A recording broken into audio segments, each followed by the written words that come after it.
এরা চারজন ছোটবেলা থেকে অনেক ভালো বন্ধু। স্বামী সংসার নিয়ে তাদের জীবন ভালোই চলছিল, তবে হঠাৎই তারা একে অন্যের বরের সাথে প্রেম করতে শুরু করে, আর এরপর থেকে ঘটতে থাকে রহস্যময় ঘটনা।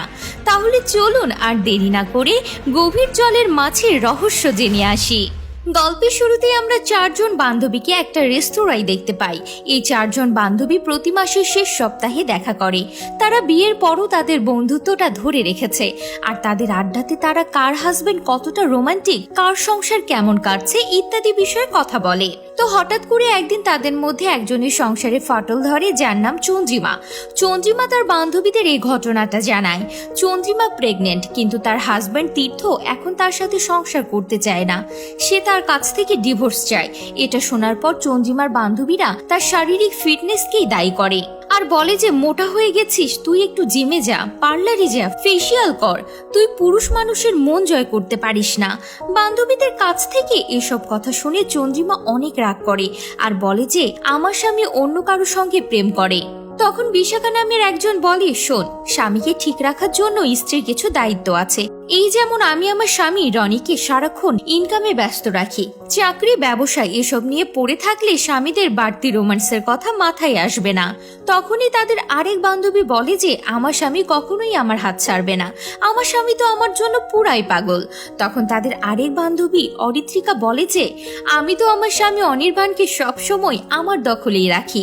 আমাদের যতই ঝগড়া হোক না কেন, বিছানায় গেলে সবকিছু আমরা ঠিক করে নিই, কারণ আমি আমাকে প্রতি রাতে আমার স্বামীর সামনে ভিন্ন ভিন্ন রূপে উপস্থাপন করি, যেটা তুই পারিস না। তো বান্ধবীর স্বামীদের নিয়ে তাদের এরকম দাম্ভিকতা চন্দ্রিমার ইগোতে গিয়ে হার্ট করে। সে তখন তাদেরকে একটা খেলার কথা বলে, আর তাদের সেই গেমের নাম দেয় ৩ সুন্দরী ত্রিকোণমিতি। এই খেলার রুলস হলো একজন আরেকজনের স্বামীকে সিডিউস করতে হবে।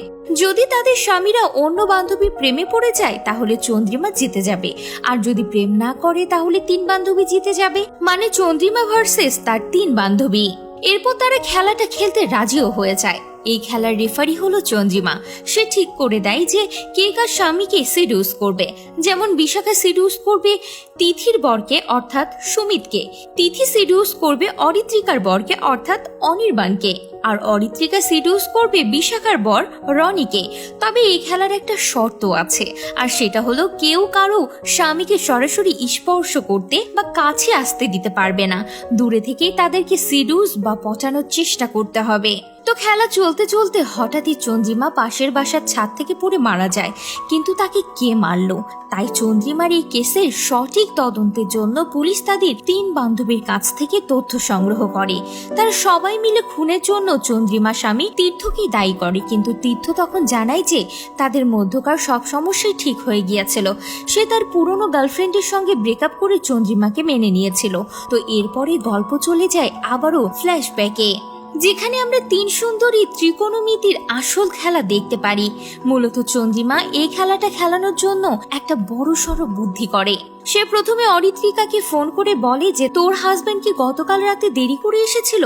অরিত্রিকা তখন বলে হ্যাঁ, কিন্তু তুই জানলি কিভাবে? তখন চন্দ্রিমা বলে হয়তো তিথি তোর হাজবেন্ডের সঙ্গে খেলা শুরু করে দিয়েছে। এই কথা শুনে অরিত্রিকার অনেকটা হিংসা হয়, আর সে তখন রনিকে ফোন করে এবং তার সঙ্গে দেখা করতে বলে। তারপর চন্দ্রিমা বাকি 2 বান্ধবীকেও কল করে এবং তাদের স্বামীর বিষয় নিয়ে কথা বলে, আর এতে তারাও অন্য বান্ধবীদের স্বামীকে ফোন করে দেখা করতে বলে। কিন্তু আসল কাহিনী হলো গত রাতে চন্দ্রিমা তাদের 3 জনকে নিজেই ডেকেছিল তীর্থের ব্যাপারে জানানোর জন্য, আর এই জন্যই তাদের বাড়ি ফিরতে লেট হয়েছিল।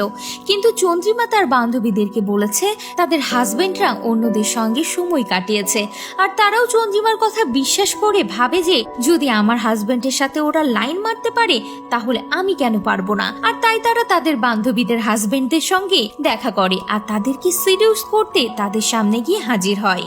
এদিকে দেখা যায় তিথি অরিত্রিকার হাজবেন্ড অনির্বাণকে সিডিউস করার চেষ্টা করছে।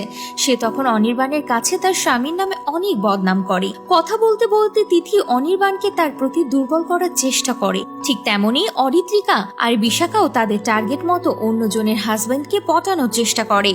এভাবে তারা তাদের বান্ধবীদের হাজবেন্ডের মনে কিছুটা জায়গা করে নেয়। তাদের ওয়াইফের নামে দুর্নাম করে, তাদেরকে তাদের ওয়াইফের কাছ থেকে দূরে সরাতে চায়। আর এর এক পর্যায়ে তারা একে অপরকে স্পর্শ করে নেয়। এদিকে তারা এই কাহিনী কেউই অন্য বান্ধবীদেরকে আবার বলেও না। তারা প্রত্যেকে মনে মনে ভাবে যে হয়তো আমি একাই এতটা কাছে এসেছি, অন্য কেউ আসতেই পারিনি, আর অন্য কেউ আমার হাজবেন্ডকে পটাতেও পারেনি। কিন্তু খেলা যে কতদূর এগিয়ে গিয়েছে তারা তো তা কেউই জানে না। তো অন্যদিকে আবার নিজের ওয়াইফের বান্ধবীদের কাছ থেকে ওয়াইফের সম্পর্কে বদনাম শুনে সব হাজবেন্ডরা তাদের ওয়াইফের সাথে আগের মতো আর ব্যবহার করে না, অনেকটাই ইগনোর করতে শুরু করে। এরপর গল্প আবারও চলে আসে বর্তমানে। তারা তিন বান্ধবী সেই রেস্টুরেন্টে যায়। তখন সেখানকার ওয়েটার সুরেশ তাদের তিনজনকে দেখে বেশ অবাক হয়ে যায়, কারণ তারা সবসময় চারজন আসতো। তাই সে তাদেরকে জিজ্ঞাসা করে যে ম্যাম, আপনারা আজকে তিনজন কেন, অন্য আরেকজন কোথায়? তখন অরিত্রিকা আর তিথি জানায় যে সে আর পৃথিবীতেই নেই। এটা শুনে সুরেশ কান্নায় ভেঙে পড়ে। আর এটা দেখার পর তারা সুরেশের কাছে জানতে চায় যে চন্দ্রিমার সঙ্গে তোমার কি সম্পর্ক। তখন সুরেশ জানায় যে চন্দ্রিমা মাঝে মাঝে মাতাল হয়ে আমার রেস্টুরেন্টে সময় কাটাতো, আর এভাবেই তার সঙ্গে আমার পরিচয়। সে তখন খুব ডিপ্রেশনে থাকতো, তখনই রেস্টুরেন্টে আসতো আর আমার সঙ্গে অনেকক্ষণ বসে গল্প করত।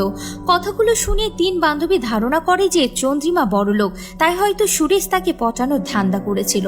কিন্তু যখন চন্দ্রিমা আর তীর্থের মধ্যে সবকিছু ঠিক হয়ে যায় তখন চন্দ্রিমা সুরেশকে বাদ দিয়ে দেয়।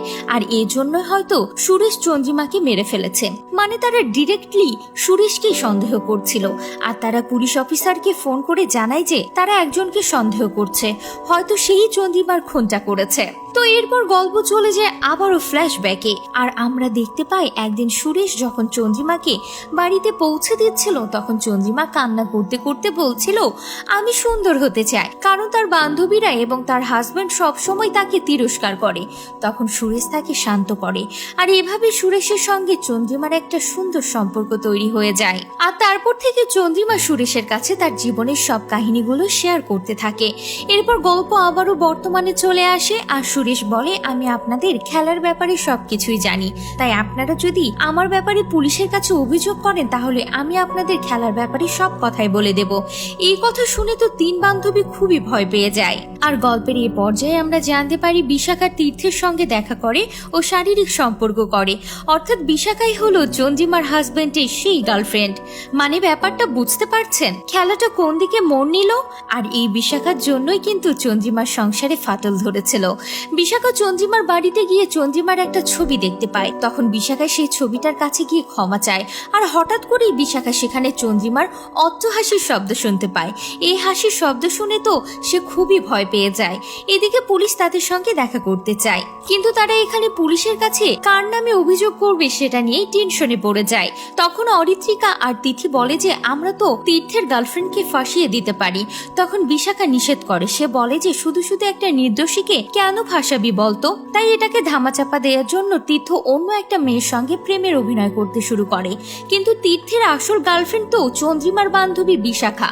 আর এই কথাটা কিন্তু বিশাখা এবং তীর্থ ছাড়া কেউ জানতো না। আর ঠিক এইভাবে তারা গত 1 বছর ধরে পরকীয়া সম্পর্ক চালিয়ে যাচ্ছিল। তো এরপরে আমাদের গল্প চলে আসে আবারও ফ্ল্যাশব্যাকে।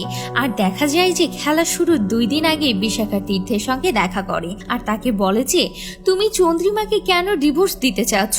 তখন তীর্থ বলে যে হাতের মতো ওরকম একটা মানুষের সঙ্গে আমার আর সংসার করতে ইচ্ছা করছে না। তখন বিশাখা বলে যে চন্দ্রিমাকে যদি তোমার ভালোই না লাগতো তাহলে ওর পেটের বাচ্চা কোত্থেকে আসলো? এর জবাবে তীর্থ জানায় যে আমি যা করি সেটা তোমার উপর রাগ করে করি, কারণ তুমি তো রাগটা রনির সঙ্গে কাটাও, তাহলে আমি কি উপোস করে থাকবো? তো এরপর বিশাখা তাকে বোঝায় আর বলে যে আমাদের সম্পর্ক তো ঠিকঠাকই আছে, তোমার সংসারও চলছে, আমার সংসারও চলছে, তাহলে তুমি এই সম্পর্কটা কেন নষ্ট করছো? তুমি চন্দ্রিমার সঙ্গে সবকিছু মিটিয়ে নাও, তাহলে আমাদের সম্পর্কেও কোনো সমস্যা হবে না। আর তারপরে তীর্থ তার কথা মতো চন্দ্রিমার সঙ্গে সবটাই ঠিক করে নেয়। এদিকে তাদের 3 বান্ধবীর হাজবেন্ডরা নিজেদের ওয়াইফের দিকে খুব একটা নজর দেয় না। তারা এখন নিজেদের ওয়াইফ থেকে ওয়াইফের বান্ধবীদের তাদের প্রতি একটু বেশি আকৃষ্ট হয়ে পড়ে। রনি এখন আর বিশাখাকে সময় দেয় না, সে এখন অরিত্রিকার সঙ্গে নিজের সুখ দুঃখ শেয়ার করে। আর এদিকে অনির্বাণ তিথির সঙ্গে ঘন্টার পর ঘন্টা সময় কাটায়। সুমিও বিশাখাকে কাছে টেনে নেয়। অন্যদিকে আবার অরিত্রিকাও বিশাখার হাজবেন্ডকে পুরোপুরি পটিয়ে ফেলেছে। তো এরপর আবারও আমরা বর্তমানে ফিরে আসি। পুলিশ অফিসার তীর্থের বাড়িতে 3 বান্ধবীর সঙ্গে দেখা করে, কিন্তু তখন তারা কেউই সুরেশের নামটা বলতে পারে না। এরপরে পুলিশ অফিসার সুরেশকে ডাক দেয়। সুরেশকে দেখে তো তাদের 3 বান্ধবী পুরোপুরি ভয় পেয়ে যায়, তাই তারা সুরেশকে দোষারোপ করতে শুরু করে। তারা বলে যে সুরেশ চন্দ্রিমাকে পটিয়ে তার সঙ্গে অবৈধ সম্পর্ক করেছে, সে খুবই ক্যারেক্টারলেস একটা মানুষ। এইসব কথা শোনার পর তীর্থ অনেক রেগে যায় আর সে তেড়ে সুরেশকে মারতে আসে। এরপর সুরেশ বলে যে আরে মশাই, আপনি তো নিজে অন্যের ওয়াইফের সঙ্গে শারীরিক সম্পর্ক করেছেন, বউ করলে দোষ আর আপনি করলে কিছু না। এই কথাটা শোনার পরে তো বিশাখার তীর্থ বেশ ভয় পেয়ে যায়। তারা ভাবতে থাকে যে তাদের অপকর্ম সুরেশ কিভাবে জানতে পারলো। আর তারপর তারা সবাই মিলে সুরেশকে নানানভাবে ফাঁসানোর চেষ্টা করে। আর পুলিশ অফিসার সুরেশের বাকি জবানবন্দি নেওয়ার জন্য থানায় পাঠিয়ে দেয়। তখন তারা 3 বান্ধবী অন্যদের স্বামীর সঙ্গে ঘটে যাওয়া সব ঘটনা শেয়ার করে। তখন তারা চন্দ্রিমাকেই ঠিক মনে করে আর আফসোস করে বলে যে আমাদের মধ্যে একমাত্র চন্দ্রিমাই বুদ্ধিমতী ছিল। আর এরপরে তারা নিজেদের অপকর্মের কথাগুলো শেয়ার করে। এমনকি তাদের 3 বান্ধবীকে অন্যজনের হাজবেন্ডরা একটা করে লকেট গিফট করেছিল, যেন তারা তাদের স্ত্রীর চরিত্র পরীক্ষা করতে পারে। আসলে চন্দ্রিমা তাদেরকে এই পরীক্ষাটা করার জন্য লকেটগুলো দিয়েছিল। এতে করে তাদের হাজবেন্ডরা বুঝতে পারে যে তাদের ওয়াইফরা আসলে সতী না, আর ওয়াইফরাও বুঝতে পারে যে তাদের হাজবেন্ডরাও সতী না। এদিকে পুলিশ অফিসার সুরেশকে জিজ্ঞাসা করে আর একটা টুইস্ট জানতে পারে।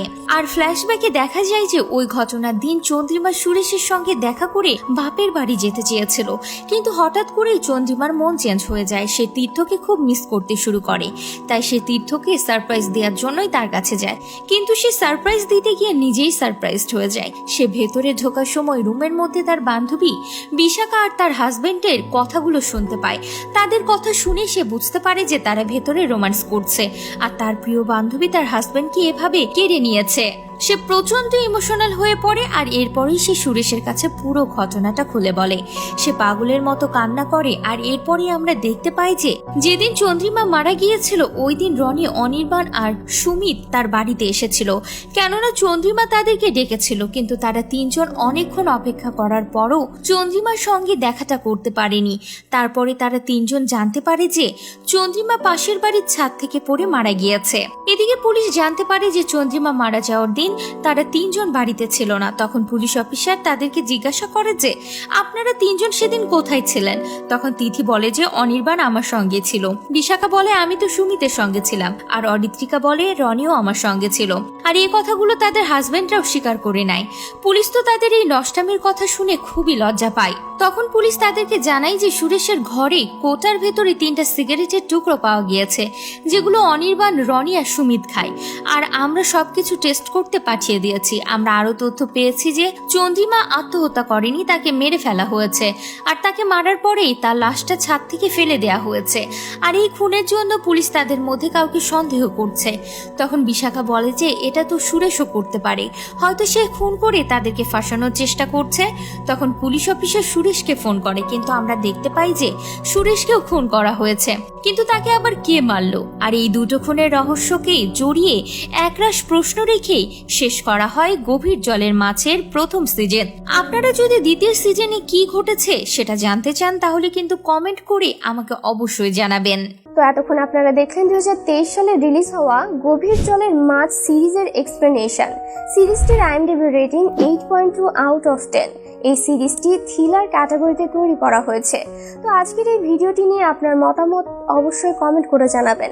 দেখা হবে পরবর্তীতে নতুন কোনো ভিডিওতে। সে পর্যন্ত সবাই ভালো থাকুন, সুস্থ থাকুন। ধন্যবাদ।